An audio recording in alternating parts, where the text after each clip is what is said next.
Stop for a second and pay attention to the floor. It is not holding still. Twice a day, every day of your life, the ground you are standing on lifts by as much as 30 centimeters and then sets you back down. Not the sea, the rock. You have never once felt it, and there is a very good reason for that. You can't feel it because you have nothing to measure it against. The moon doesn't lift you. It lifts your street, your house, the tree outside, and the horizon behind the tree, all by almost exactly the same amount at the same time. There is no staircase to notice.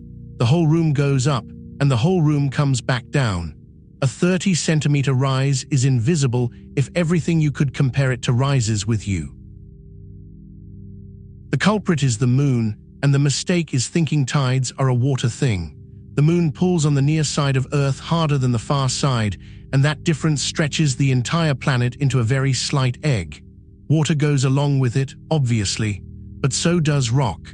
On the timescale of a day, the solid Earth is not rigid. It behaves like a ball of very stiff dough, and it is being kneaded twice a day forever. Geologists call it the body tide, and the numbers are calm and ridiculous at the same time. Peak vertical movement, around 30 centimeters every 12.5 hours. It has happened on every day you have been alive, under every city ever built.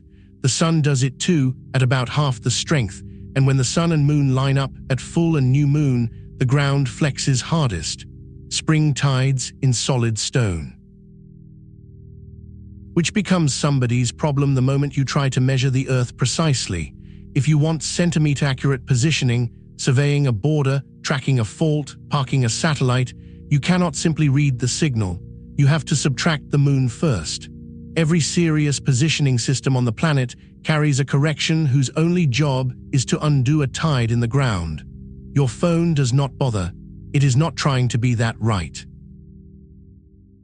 The best example is buried under the French-Swiss border.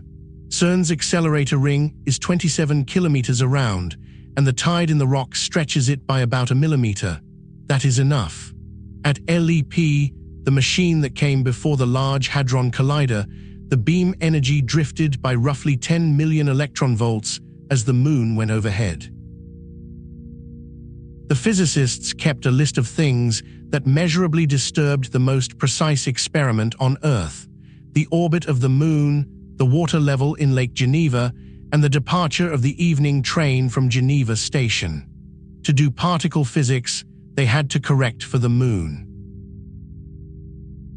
So does this trigger earthquakes?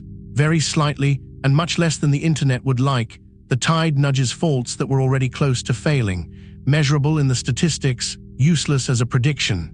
The real damage is slower. All that needing burns energy, and the energy comes out of Earth's spin. The day is getting longer, and the moon is being pushed away 3.8 centimeters a year by the same force that is lifting your floor. So the ground under you is not a floor. It is the slowest tide on Earth, and you are riding it right now, a few centimeters higher or lower than you were 6 hours ago. Subscribe, and I will keep the list of what else is happening to you without your permission. Next orbit, Earth has started spinning faster, and nobody ordered that. See you on the next orbit.